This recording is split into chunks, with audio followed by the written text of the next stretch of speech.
Hi there, Chris is here, and I hope you're having a great week. So today, since we were talking about transitioning from other dances, stage tango, ballroom tango, etc., to social tango, we're gonna get into a little bit of improvisation and basically how to remember sequences, create a dance out of the sequences you already know, and improvise and freshen up. Let's put it this way: your dance, without learning any new sequences, but using the older sequences that you already know. So let's start from the first part. Remember in the last video, which you will be able to find in the next link. So remember in the last video when we were talking about how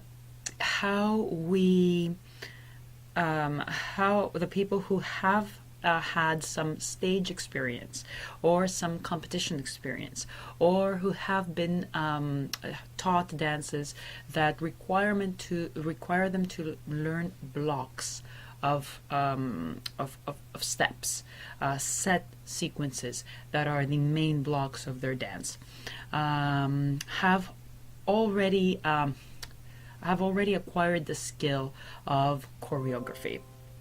And that is very important when you're trying to build a vocabulary for your dance.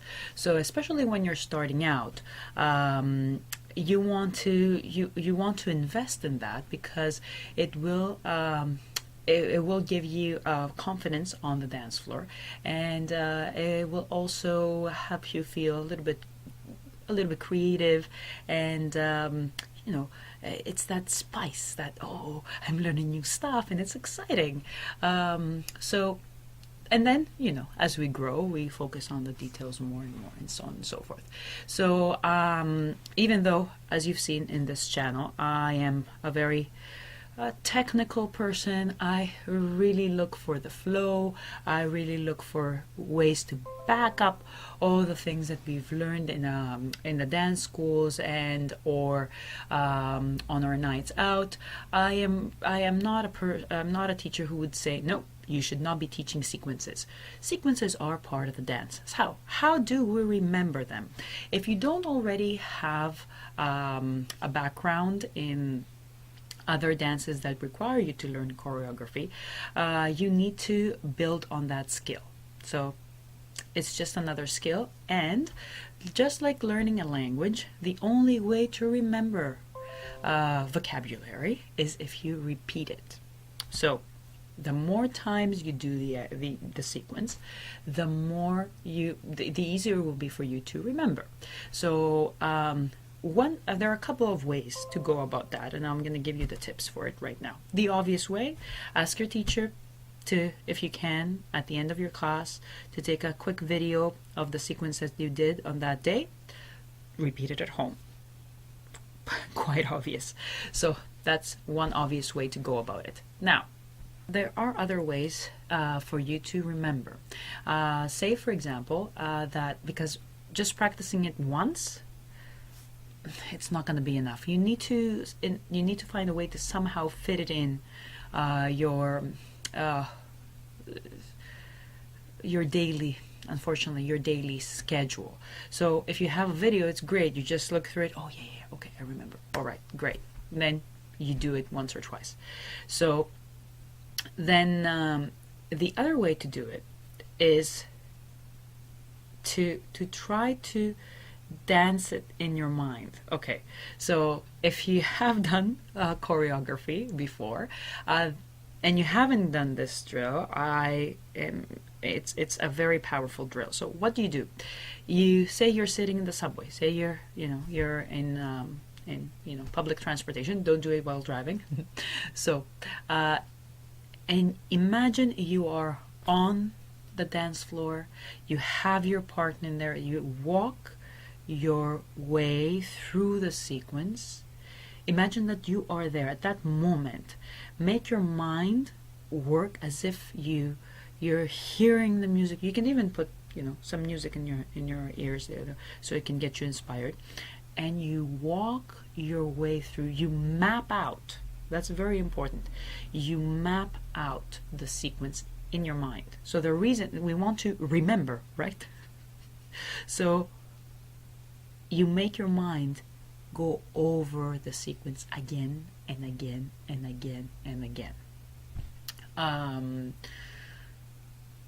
You can use music if it helps, or not. It's not necessary unless the sequence is actually built on a piece, on a specific piece. Then the music will surely help you a lot. But you make your mind go through it again and again and again and again. And then, of course, you actually physically do it. So you do it with a partner or without a partner. Now, the other way to remember is to actually write it down. So it is, if you like writing, it will make you really take what's in your mind and what's in your body, like the experience, the physical experience that you had. It will lay it out for you, in a very, it's a very weird feeling. So you have, say, the 8-count basic box step or cross step, whatever you call it. Let's take a simple basic example we all know. So, oh yeah, I know, we go side, front, and then you do the cross. That's not how you want to write it. You want to write it exactly second by second of what's happening. So you're in the start. Okay, we start off. We start shifting the weight from side to side. Then I'm gonna settle over my left foot. Say you're a leader. I'm gonna settle over my left foot. Step back with my right foot. Collect the feet, and step side with my left foot, and then collect the feet. Step forward, but a little bit on the outside, so I'm not following the track of my partner's foot. You write all these things down. So through writing it, your mind is creating the map, and that will help you remember. And of course, you can do all of the above. So video, physically doing it, playing it in your mind, dancing in your mind, or writing it out, or all of this together. Those are great ways that will help you remember the sequences. Now, how can you, let's go for the one that, the second part of the question. Now, how can you connect sequences that you know? So many of us, especially if we've reached the middle stage, we know quite a few sequences. The problem is that they seem a little bit scattered, and though we know the sequences, we feel that we cannot put them together to make a nice full dance. So you need to think about the exit of one sequence and the entrance of the sequence that you want to connect it with, and see how you can bridge the two together. So usually, when your teacher teaches you a sequence, there is the introductory part, then there is the crisp part of the sequence that makes it special, and then there is the exit, the closing. So those are the two things. You want to think about the introduction of one sequence, the second one, and the exit of the first sequence, and see if you can bridge them in and bring them together. So let's say, for example, that you have your box step, your cross step, and what can we say? Let's say a giro. So usually what someone who is now starting, and that's absolutely correct, is it will just make you feel a little bit stuck and maybe a little bit bored after a little while. So what they would do is they would do the whole box step, reconnect the feet, start back to point 0, and then do the entrance for the giro, do the exit, and then go about to do next sequence. But now we're going to see how we can connect the two sequences without finishing off completely your box step and without doing the full introduction of the yellow. So we're going to merge them together. Let's go.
you can do the same thing for many other sequences.